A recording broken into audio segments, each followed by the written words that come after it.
So we're finishing this ornamental tree trimming, $700 in 2 hours and 15 minutes.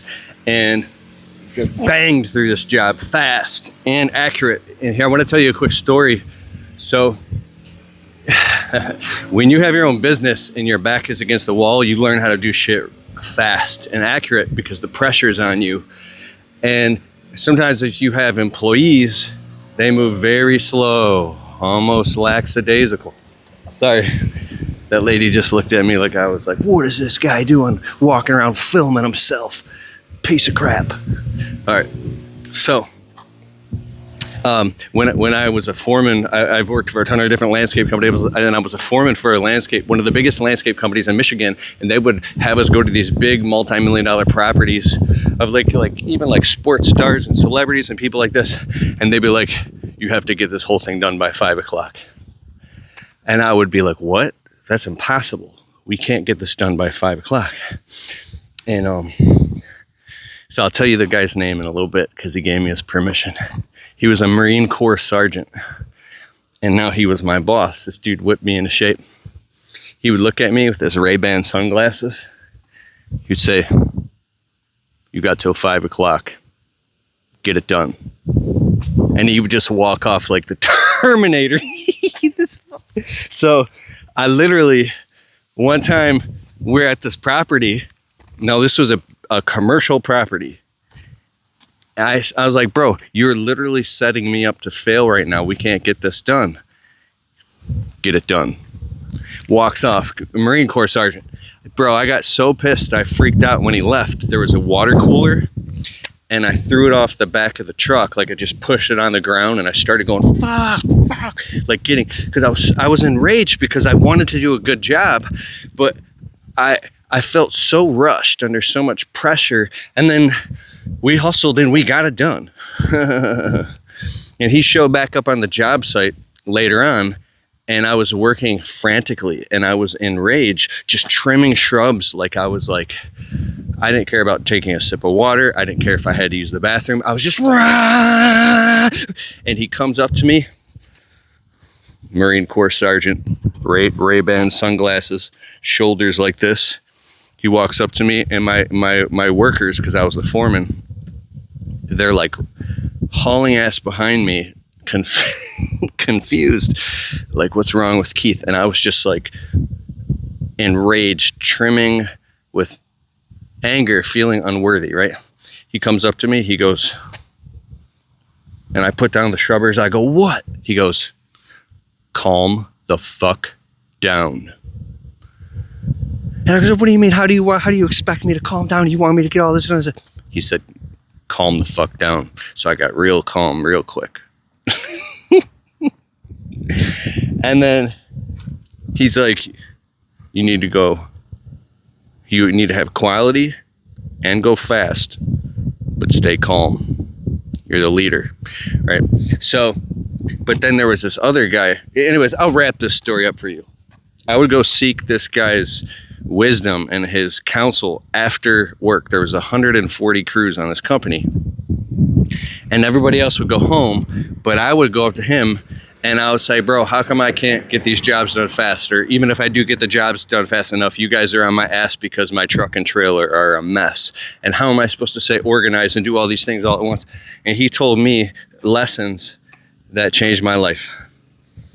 So I asked him all this stuff. Friday, everybody punched out, and I'd go up to him and get 5-10 minutes of his time. He'd stand there and he'd say, he taught me a lot of lessons. Here's one. He's like, you see Marky over there? Well, Marky had just left. Marky used to do the same thing you used to do. When the pressure would be on, he would run himself to death, and he was very stressed out. And Marky hit a breaking point when he got to the point. God rest his soul, because Marky passed away. And I got to work on Marky's crew. He let me go work on Marky's crew and see how what he told me was true, that when the pressure gets on now, Marky respectfully applies the pressure to his guys, to his workers. He puts the pressure on them and uses leverage so he can stay calm and lead and make sure they get the job done. If you're under pressure and you just solve it by you working harder and faster, you'll be running around like a maniac while your employees are just sitting there working all slow, looking at you like, look at the boss, he's crazy. Why is he so hyper? He's an idiot. And it's like, you're just going to work yourself to death. So you have to hit a breaking point where you feel like you've gone insane. And then you say, I can't do this anymore. I have to respectfully apply the pressure to them in a positive way. You don't ever ask anybody to do anything you want to do yourself, right? But he told me that. He says, you're not running your crew and leveraging your guys. You're running around like a chick with your head cut off. You have to lead your crew. I was like, oh. So he taught me something else. We do these big commercial properties, and I was in charge of getting all the work done. I was a crew leader. He says, when you pull up to a job site and you're pulling into the subdivision, or you're like half a mile away, you turn down the radio, whatever the guys are doing, they're talking, they're laughing. They might, say if anybody needs to get off the phone, or get a bite of your sandwich, or take a sip of your Gatorade, whatever you have to do it now, because we're about to pull it to this job site. And as soon as we get up to the job site, we're going to jump out of the truck and we're going to do a property detail. We're going to walk around the property and discuss what needs to be done. So, which doesn't mean, and this guy is telling me, this Marine Corps sergeant, I tell you at the end of the video whose name was, which doesn't mean when we get to the job site, everybody go, now it's time to text on the phone. We're at the job site now. Let's get a bite of my sandwich. Let's get a sip of the Gatorade and dilly-dally for 4, 5, 6 minutes. No, do that now, so we jump out of the truck as soon as we get to the job site. That was saving me, 4 or 5 minutes per job site. He taught me that. Another time I came into his office, and we did a quarterly, they did a quarterly review, and I was the only one in the entire division who scored an A+ in one trait or skill. It's a trait.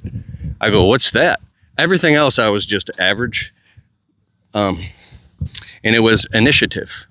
I was willing to jump out of the frying pan into the Keith Kelfus, bro. You give me a ladder, I'll climb into the sky and go trim a tree.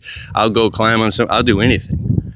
I'll go dig in ditches in the pouring rain, because I don't know. I just had initiative. But I was upset because I still I think my trailer was a mess because I was scrambling. He puts his Caterpillar boots, and he leans back with his Ray-Ban sunglasses, and he puts them up on the desk. He goes, let me teach you something. Now, this guy protected one of the presidents, sat next to a president in a helicopter. That's what he did. So I learned a lot from this guy. He put his feet up on his desk, and he looked at me, and he goes, it all comes down to minutes. The whole day is broken down into minutes. What are you doing with your minutes, and how are you managing your minutes? I was like, what are you talking about? He's like, so you can go take 3-4 minutes and manage your time and organize the trailer.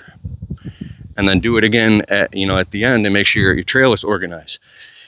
Manage your minutes. This guy, I actually ran into him in Weingart's spring open house. I hadn't seen him in 15 years, and I ran up and I hugged him. He didn't have a choice. I said, brother, I have so much honor and respect for you, and thank you, because there was a time in my life when I deeply required and was seeking out the influence of a very masculine man who was a leader, who could teach me things. And I'll tell you one last story, and I'll tell you his name.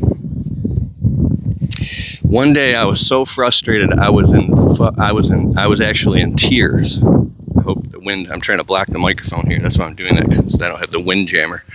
I was in tears, bro, because the one division assistant manager was this really cool guy named Dave Taylor. And bro, the quality could never be enough with Dave. So this business had like 140 employees and like 28 crews or something, or 34 crews, and there was like 14 crews in the division that I was in. And so Dave Taylor would show up and visit all the jobs. he'd visit all the, oh, I dented my mic, I don't care. He would visit the job sites, and no matter what, the quality was never good enough for Dave. And we were frustrated, but Dave made sure that everybody, and you never knew when Dave was coming. So your head was always on a swivel. Is Dave gonna show up today? and he would show up, and he would make sure. And there was one more guy, his name was Gary Lilly. So I'll tell a story about him later. But Matt's, oh, I almost said his name. I can't tell you his name yet. So I'm in front of the Marine Corps sergeant guy, and I'm frustrated.